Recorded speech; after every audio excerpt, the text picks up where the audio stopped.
Katika mwaka wa 2026, omba upyaisho wa kiroho kwa ajili yako na familia yako. Baba wa mbinguni, ninakuja mbele zako katika jina la Yesu Kristo. Nakabidhi maisha yangu, familia yangu, kazi yangu na maisha yangu ya baadaye mikononi mwako.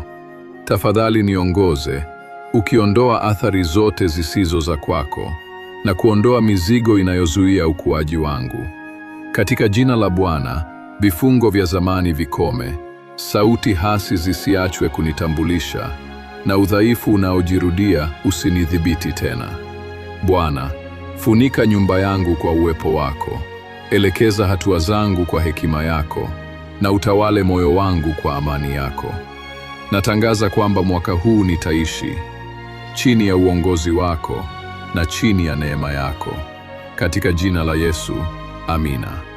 Ikiwa uko tayari kujikabidhi tena mwaka huu, tafadhali acha ujumbe ukisema, Mungu ni mkuu.